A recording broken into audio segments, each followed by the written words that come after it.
Ashamaa harka fuunee kabajamtoota hordoftoota fi daawwattoota Oromiyaa Global Media kun sagantaa oduu Oromiyaa Global Mediaati. Oduu waliin Anibsaa Gadaatiin dura dursuun oduu hangafoota.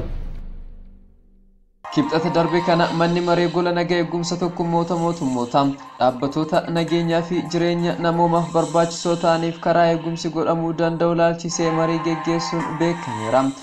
Walagaltoonni 800 kanneen gara Xaaliyaanii imalaa turan galaana irratti lubbuun ooluun baraaramaniiru.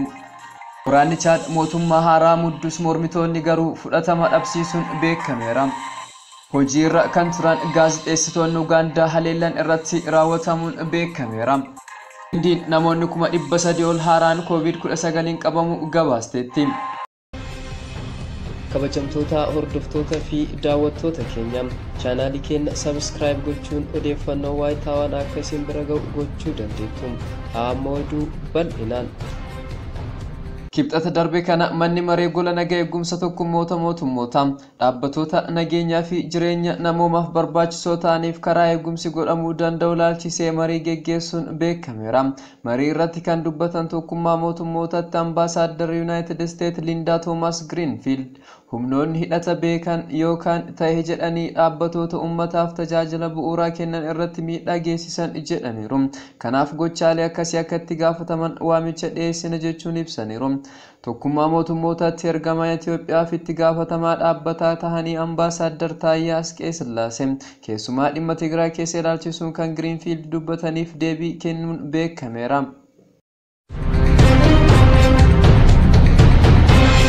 Ministeeronni G7 London keessatti walgahii irra jiraachuun beekameera. Ministeerri dhimma alaa United States Antonio Blinken gitoota isaanii kan biyyoota G7 waliin wal arguuf Londonitti argamaniiru. Marii sirna kan guyyoota 3 fi sana cinaa mariiwwan geggeessamaniin dhimma weerara vaayirasii koronaa Raashiyaa fi Chaayinaa ajandaawwan dhiyaatan ta'uu akka hin oolle ibsamee jira. Kan dhiyeenya sagantaan niikulara isaanii qalbii hawwate Iraanii fi Kooriyaan kaabaa wiixata galgala sagantaa irbaataa irratti mata duree marii ta'uuf jiru jechuun himameera. Ministeerri Kooriyaa kibbaa Chwang Ching-yung enna Blinken waliin wal arganitti Kooriyaa kaabaa ilaalchisee imaammata jiru xiinxalluun erga xumuramee booda Ameerikaan walii gadi fageenya mari'achuuf carraa kana argachuu kootti nan gammade jedhaniiru. Bulchiinsa Baayiden jimaata darbe akka beeksisetti biyyattii kooministii taate Kooriyaa kaabaa ilaalchisee mari'achuuf baana ta'uu isaa tarsiimoo jiru labsee jira. Blinken gita isaanii ministeera dhimma alaa Jaapaan Toshimu Moting waliin wal arganiiru. Biyyoonni lamaan sagantaalee niikularaa fi dhukaa misaayilaa kan Kooriyaa kaabaa ilaalchisee yaaddoo qabaachuu dubbataniiru. Dhimma kana Kooriyaa kibbaa walii ta'uudhaan furuuf akka hojjechaa jiran himameera. Blinken karaa biroon ministeerota Biriyoon Daantoo Eriwaan Yuusoof, ministeera dhimmoota alaa Hindii Subraahimaan Yaamii fi ministeera dhimma alaa Biriteen Doomink Raab waliin wiixata har'aa wal arganii mari'achuuf jiru jechuun beekameera. Ministeerri dhimma alaa United States akka jedhetti walgahii torbaan kana guddina dinagdee saffisu, mirga namaa, wabii nyaataa, qixxummaa saalaa fi dubartoota dandeettii cimsuu mata duree jedhan irratti akka mari'atuuf carraan ni kennama jedhameera.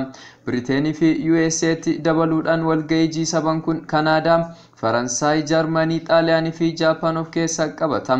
Awustiraaliyaa, Hindii, Afrikaa kibbaa, Kooriyaa kibbaa, Birineens kanneen marii sana irratti hirmaatan keessaa tokkodha. Walgahii sana booda Blinken gama Yukireenitiin imaluudhaan gara pirezidaantii Vladimir Puutinii fi aangoota mootummaa gameeyyii kan biroo waliin wal arguuf jiru. Dubbii himaan ministeera dhimma alaa Ned Price ibsa kenneen Blinken haleellaa Raashiyaan geggeessaa jirtu wal qabate. Abbaa biyyummaa Yuukireenii fi United States deeggarsa isheen qabdu irraa deebi'uun mirkaneessuna jechuun himaniiru. Andaarri galaana Xaaliyaanii lama bakka koolagaltoonni dhibbaan lakkaa'aman itti yaa'an ta'uun beekameera.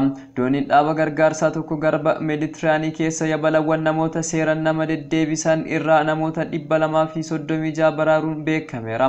Gama biraan waardiyyaan andaara galaanaa Xaaliyaanii fi poolisiin daangaa eegu koolagaltoota 532 baraaruudhaan gara odola xiqqoo tokkotti geessuu ibsee jira. Gareen baraarsa galaanaa irraa kan COC Meeditiraaniyaa jedhamu akka jedhetti dooniin isaa Ooshiin ishiin Viking jedhamtu guyyaa 4 dura yabala laastikaa irraa ijoollee maatiin bira hin jirre 119 dabalate kolagaltoota baraaruudhaan gara bakka amansiisatti geessuu ibsee jira.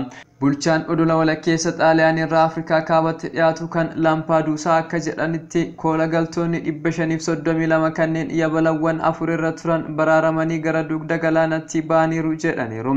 Baatiin biraa innaa qilleensi ho'u jalqabu lakkoofsi yabalaan seeraan ala namoota Liibiyaa irraa gara Awurooppaatti ceesisanii dabalaa deema jechuun ibsanii jiru.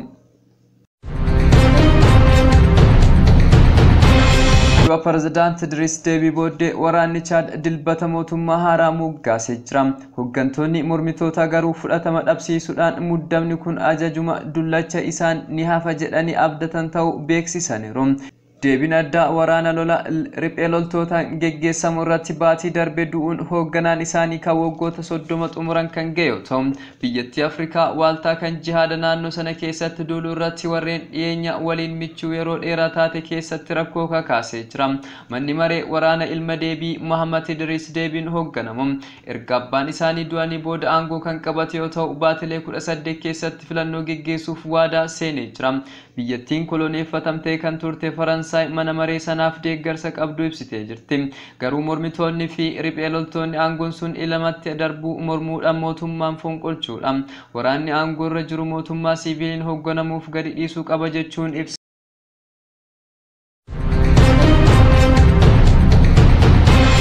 Uganda keessa gaazexeessitoonni innaa hojii isaanii hojjetan haleellan irratti raawwatamu gabaasameera. Gaazexeessitoonni lama akka jedhanitti humni ibsaa baduu ilaalchisee hiriira mormii geggeeffame gabaasuuf utuu yaalanii reebichi irratti raawwatamu dubbataniiru. Eebila 28 mormii magaalaa walakkeessa Ugaandaa Kuyungaa keessatti ka'e irratti gaazexeessaan kan akka Amoon Kaayanjaa buufata televezyiinii naannoof gabaasuuf gara hiriirichaatti ergamaniiru. Kaameeraa isaa baafatee hiriirtotatti dubbachuu ennaa jalqabetti poolisiin bobba'ee Kaayanjaa fi gaazexeessitoota kan biroo Teedii Naakaalingaa haleellaa irratti raawwateera. Waltaan Pirees Addunyaa akka jedhetti Kaayanjaa fi Naakaalingaan gaazexeessitoota 100 ol kanneen Ugaandaa keessa hojii irra jiran reebama keessa turuu ibsee jira. Gaazexeessitoonni lameen akka gabaasanitti haleellaan dhiyeenya hoogganaan raayyaa ittisa uummata Ugaandaa saba himaa waliin hariiroo jiru fooyyessuuf dorgommii kubbaa miilaa qopheessanii torbaan lama booddee ta'uun beekameera.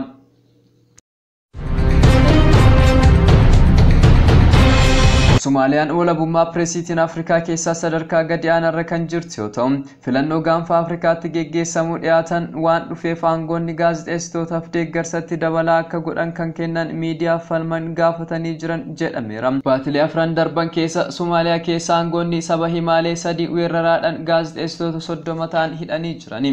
Baatii bitootessaa keessa immoo poolisiin gaazexeessitoota hojii irra jiranii fi kanneen birootti dhukaasuudhaan 2 madeessuun isaa ni yaadatama.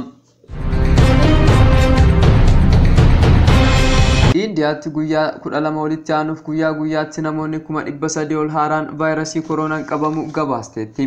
Sa'aatii 24 darbe keessa qofa namoonni 368 fi 147 vaayirasii kanaan qabamu beeksisteetti. Indiyaan addunyaa irraa dawaa oomishuun kan beekamtu taatus uummata ishee biliyoona 1.3 keessaa 100 irraa harka 2 qofa kan talaallii argachuu isaanii gabaasaaleen naannoo sanaa bahan ibsaniiru. Durataan waltaa dawaa oomishu kan Hindii Adar Panwal waaqni iyyuu dursee kan akkasitti ta'a jedhee waan himu natti hin fakkaatu jechuun kan gaazexaa Britain The Sunday Times jedhuuf ibsanii jiru. Dureessichi umriin waggaa 40 gaazexaa sanaa waliin gaafiif deebii erga geggeessanii booda qeeqa dhiyeessuudhaan gatii talaallii kan gadi cabsanii fi tarkaanfiin kunis biyyoonni talaallii itti dabalaa argatan lubbuu hedduu oolchuuf gargaara jedhaniiru. United States keessa immoo hoogganaan hojjettoota Roonkilaan dhaabbata oduu TV CBC kan Face the Nation jedhuuf akka himanitti gargaarsi Indiif akka qaqqabu ariifachiisaa jira jedhaniiru. Ta'us Ameerikaan faca'iinsa vaayirasichaan ittisuuf tarkaanfii fudhataa jirti jedhaniiru. White House jimaata ibsa kenneen kibxata boriitti jalqabee United States balalliin Hindii irraa akka hin dhufne ni dhaaban jedhaniiru. United States xiyyaaronni humna qilleensaa 2 siliindarii oksijiinii baatu maaskii N95 jedhamuu fi meeshaalee qorannoo gara Hindiitti erguuf jirti jedhameera. Taayiwaanis oksijiinii akka akkaan barbaachisu eeru beeksisteetti. Ministeerri eegumsa fayyaa Indoneeshiyaa Budi Gunadi Sadiin kan akka jedhanitti namoonni gosa vaayirasii isa haaraan qabaman tokko Hindii irraa tokko immoo Afrikaa kibbaa irraa gama seenuu beeksisaniiru. Gama biraatiin waltaan to'annoo dhukkuboota kan USA namoonni talaallii fudhataniyyuu vaayirasii haaraa sanaan qabamuu waan danda'aniif imala gara Indoneeshiyaatti godhan akka gorsee jira. Waltaan qorannoo vaayirasii koronaa Johns Hopkins har'a ganama akka gabaasetti addunyaa irraa namoonni miliyoona 152.8 COVID-19 qabamaniiru. Kana keessa Ameerikaan sadarkaa duraa irra kan jirtu yoo ta'u uummata miliyoona 32.4 akkasumas Hindii keessa immoo miliyoona 30tti kan hedaman akkasumas Biraaziliin keessa miliyoona 14.7 vaayirasii kanaan qabamu gabaaseera. Kabajamtoota hordoftoota fi daawwattoota Oromiyaa Global Media sagantaan oduu sa'aatii kanaaf qabannee dhiyaanne kana fakkaata. Sagantaa Oromiyaa Global Media fan wajjin turtii gaarii.